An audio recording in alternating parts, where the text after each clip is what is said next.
Xin chào tất cả các bạn, hôm nay tôi sẽ giới thiệu cho các bạn đầu sáp model là VC300FB. Đầu này được sản xuất vào năm 1984, là một trong những model hi-fi được ra đời rất sớm. Năm 1984 là năm hi-fi ra đời đầu tiên và nó thuộc dạng hàng xa xỉ. Những model được sản xuất trong thời gian này thì đều được đầu tư khá kỹ lưỡng.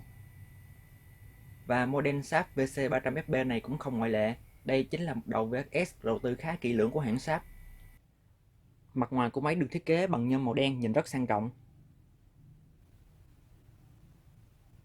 Các máy hi-fi đời đầu thường có logo hi-fi được thể hiện rất to và rõ. Máy này được sử dụng đầu từ SS4 và sử dụng 6 từ, bao gồm là 4 từ video và 2 từ hi-fi. 4 từ video được gọi là từ SS4. Đây chính là kỹ thuật đầu từ của sáp giúp tăng chất lượng hình ảnh của video ở chế độ Short và Q. Ngoài ra máy này còn có thể chạy ở tốc độ EP chính là 8 giờ. Đây chính là hai đèn tia dùng để chỉ thị mức audio, và ở đây sử dụng đèn LED nhìn rất cổ điển. Đây chính là hai biến trở thanh gạt dùng để chỉnh âm lượng khi ghi băng. Do máy cổ cho nên là phía trước máy sẽ có những phím dùng để chọn kênh. Có tổng cộng là 12 kênh. Ở đây có jack cắm dùng để cắm headphone và biến trở dùng để chỉnh âm lượng cho headphone. Và ở đây có hai jack dùng để cắm micro. Đây chính là cửa nạp băng. Và trên cửa nạp băng này sẽ có dòng chữ là front loading, chứng tỏ đây chính là một model khá là cổ. Model này sản xuất trong giai đoạn chuyển giao giữa những máy 7 chuột top loading và front loading. Những máy đời mới sẽ không có dòng chữ front loading này. Phía dưới của máy có một cửa nhỏ, và một điều đặc biệt là cửa này có thể được điều khiển chạy ra chạy vào bằng motor. Tôi sẽ nhấn cái nút này. Các nút nhấn và công tắc được thiết kế rất sắc sảo. Ở đây có hai biến trở dùng để chỉnh tracking. Do máy này là máy đời cũ không có chức năng auto tracking cho nên là chúng ta phải chỉnh tracking bằng tay. Ở đây có một chỉnh tracking cho chế độ playback và một dùng để chỉnh tracking ở chế độ slow motion. Và đây chính là biến trở dùng để chỉnh chất lượng của hình ảnh mờ đến sắc nét. Đây chính là cái phím dùng để cài đặt timer. Nên đây là các công tắc video audio in out select. Ở đây có một khay dùng để đặt remote. Chúng ta sẽ đặt remote vào đây. Khi muốn lấy ra chúng ta sẽ nhấn nút eject này để đẩy remote lên. Nhưng mà ở đây thì tôi không có remote nè, remote đã bị thất lạc rồi. Model này còn có thêm một điều đặc biệt nữa, đó chính là chúng ta không thể tìm thấy các phím vận hành băng ở mặt ngoài của máy.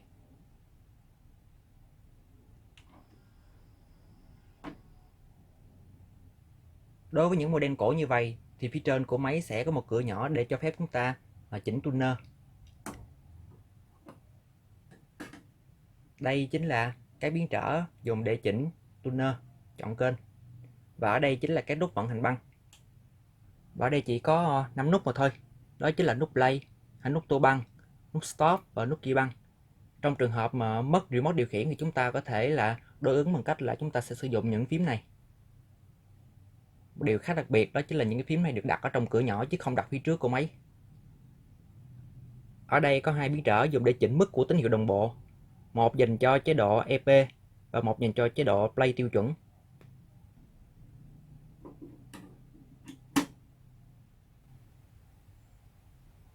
Đây chính là phía sau của máy. Rất là đơn giản, chỉ có một vài jack cắm mà thôi. Đây chính là cái jack cắm AV in out. Và đây chính là cái jack cắm dùng để sử dụng anten UHF và VHF.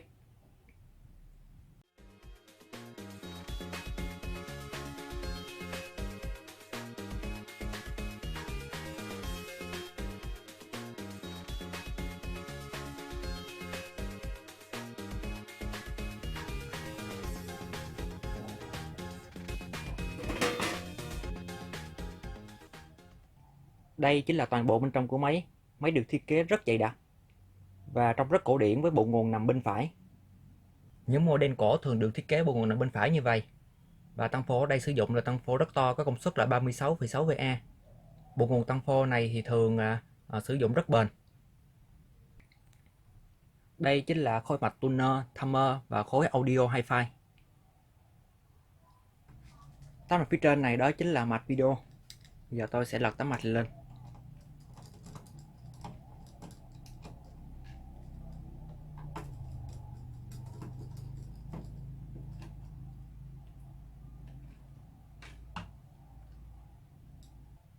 Đây chính là phần dàn cơ của máy, và dàn cơ này là dàn cơ được cải tiến từ loại dàn cơ cổ của Sharp. Loại dàn cơ này rất bền, chạy êm và đáng tin cậy, tuy nhiên nó rất phức tạp, rất cồng kềnh và được lắp ráp từ rất nhiều các chi tiết đắt tiền, cho nên là loại dàn cơ này nhanh chóng được thay thế bằng những cái loại khác đơn giản hơn sau này. Trên ROM này có tổng cộng là 6 mép từ, bao gồm là một cặp SB, một cặp NLB và một cặp mép từ Hi-Fi. Đối với những máy cổ được sản xuất trong giai đoạn năm 1984 thì là cái cặp mép Hi-Fi sẽ truyền tín hiệu ra bên ngoài thông qua cái biến áp xoay phía trên như vậy. Chúng ta thường gặp loại này ở máy Mitsubishi HVV36 ha. Đây chỉ là phần hộp băng và motor của hộp băng. Ở đây có ít lơ trung gian và hai rêu cuốn băng. Nhìn chung thì dàn cơ này được lắp ráp được các chi tiết bằng sắt rất chắc chắn. Theo tôi đánh giá thì là dàn cơ này đó chính là dàn cơ bền nhất của hãng Sharp. Tuy nhiên loại này sản xuất tốn khá nhiều chi phí, cho nên là đối với những cái máy đời sau thì họ chuyển sang cái dạng khác, sử dụng nhiều nhựa hơn, cho nên là đối với những cái dàn cơ sau này thì chạy rất là dễ bị hỏng, không bền như loại này. Ở đây có một cái đầu từ nữa. Đầu từ thì được gọi là đầu Q. Đầu này có tác dụng là sẽ đọc xung CTL ở chế độ tua băng. Máy này thuộc dạng đời cổ, không có chức năng hard loading, cho nên là không thể nào đọc tín hiệu xung CTL ở chế độ tua băng được. Cho nên là họ sẽ thiết kế đặt ở đây ha, nó giống như thiết kế của những cái máy Toshiba cổ. Thì một số model cổ của Victor thì nó có sử dụng cái đầu từ này đặt ở trong cái càng này nữa, cái tay căng băng này. Đây chỉ là đầu từ AC, và đầu từ dạng cổ này rất là to, nó giúp cải thiện chất lượng âm thanh mono. Đây chính là trục cấp tăng, và loại dàn cơ này sử dụng là loại động cơ trực tiếp. Đối với là những cái biến thể ban đầu thì chúng ta thấy là ở đây nó sẽ có một cái động cơ DC và nó kéo cái bánh trớn của cấp tăng. Đây chính là pin roller. Ở đây có một relay dùng để thay đổi đường dẫn băng ở chế độ sệt. Đây chính là tấm mạch video, và trên đây sử dụng toàn là chip của National, họ là AN. Còn đây chính là tấm mạch dùng để xử lý màu.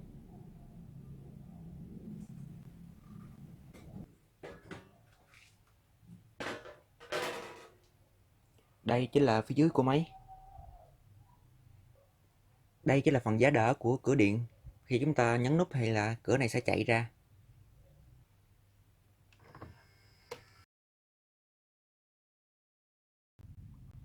Ở đây sẽ có motor DC kéo bánh răng, và bánh răng này sẽ đẩy cửa chạy ra chạy vào.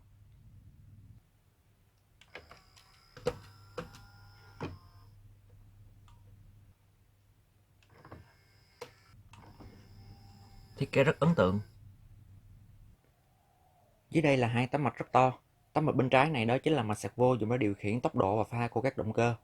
Và tấm mạch bên phải này đó chính là mạch điều khiển hệ thống.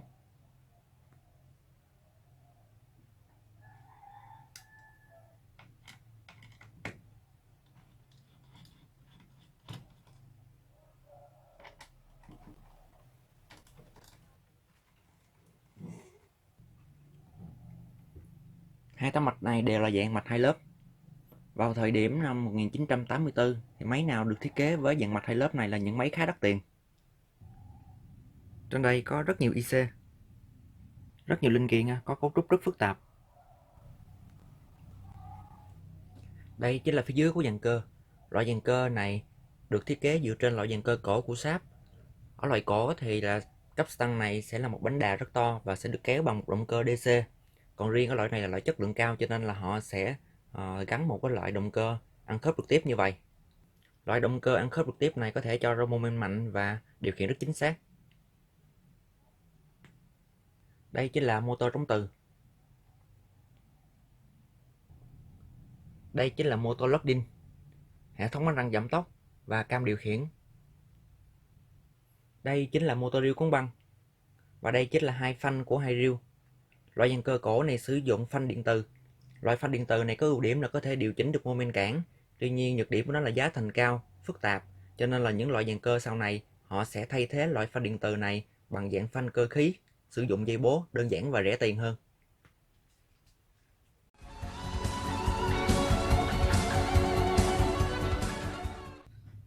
Hiện máy này đang gặp lỗi, bây giờ chúng ta sẽ cùng nhau cho băng vào và chúng ta xem hiện tượng.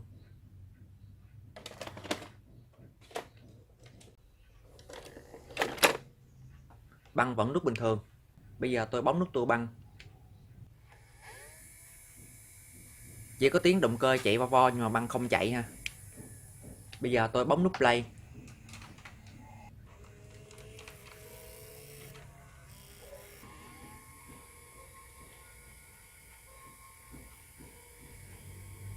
Máy của chúng ta đã bị lỗi rồi các bạn, tức là cáp tăng có xoay nhưng mà reel không xoay băng ha.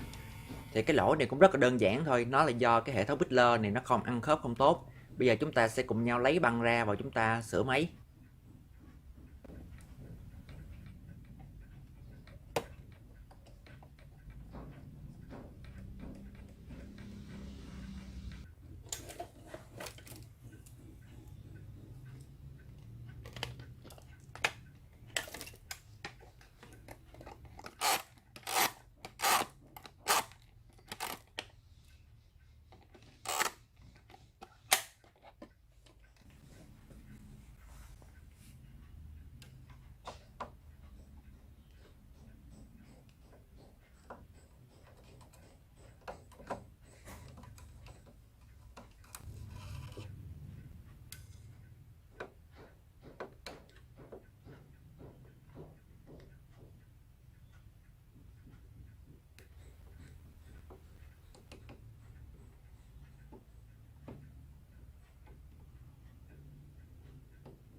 Đây chính là loại học băng của máy sáp.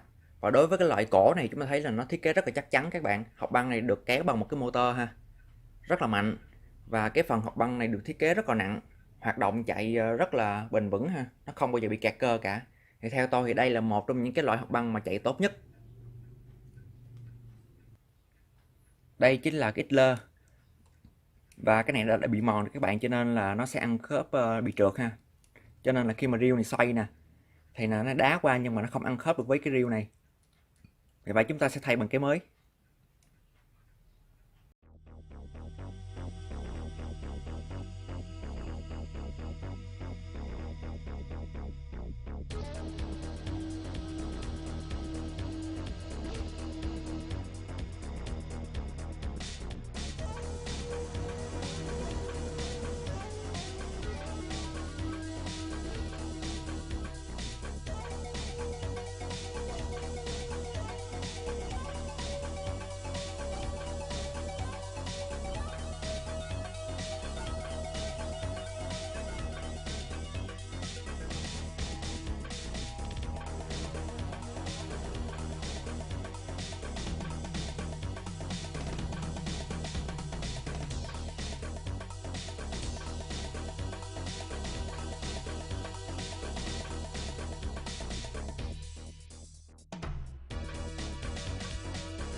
Sau khi thấy Idler chúng ta sẽ cùng nhau test xem máy nó chạy có đúng hay không.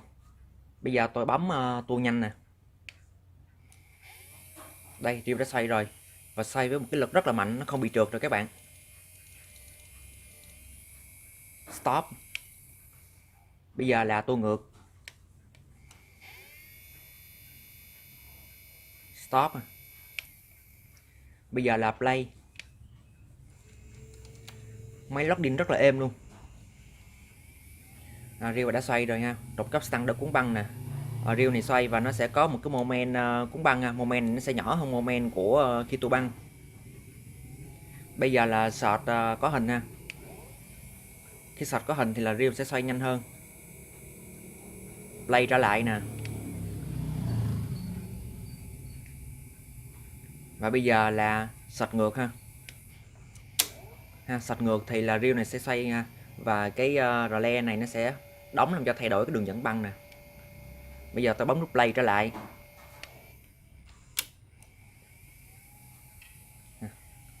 Bây Đây là stop.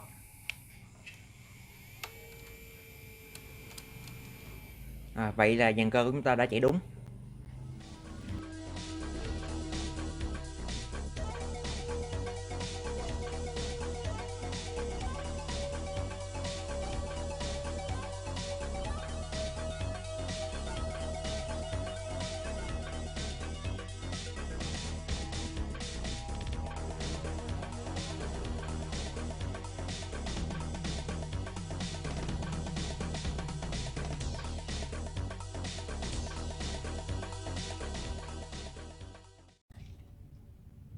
Bây giờ chúng ta sẽ test máy. Bây giờ tôi cho con băng vào.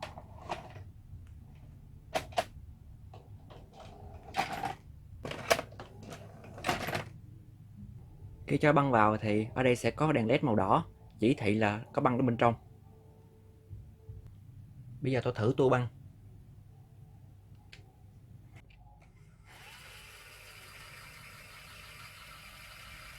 Dàn cơ này tuy tua băng chậm nhưng rất khỏe.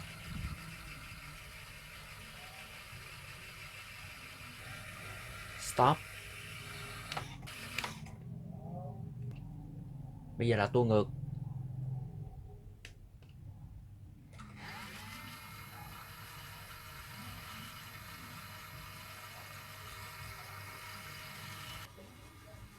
Đầu này có chức năng memory, khi tua về vị trí 0000 thì nó sẽ tự động stop. Bây giờ là play.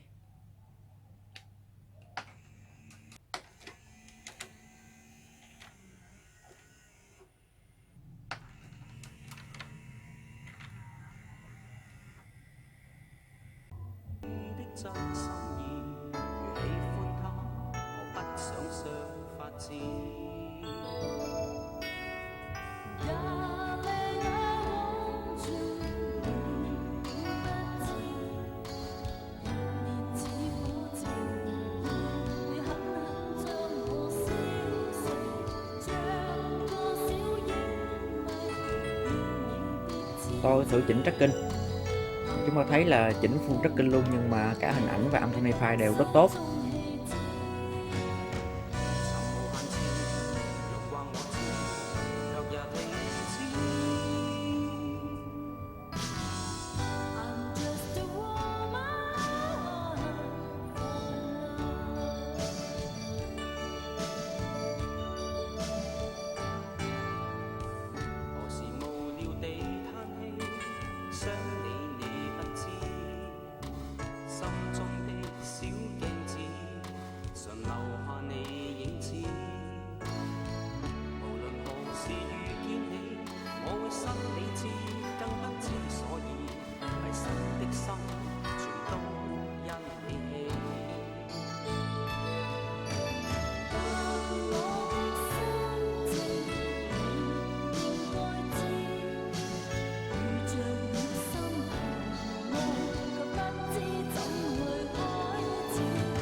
Vậy năm nay tôi đã giới thiệu các bạn đầu sáp model là VC300FB. Đây là một đầu VS Hi-Fi cổ thuộc dạng hàng vintage và được thiết kế rất kỹ lưỡng. Lần sau tôi sẽ giới thiệu các bạn thêm rất nhiều model nữa mà các bạn đón xem. Xin chào và hẹn gặp lại các bạn.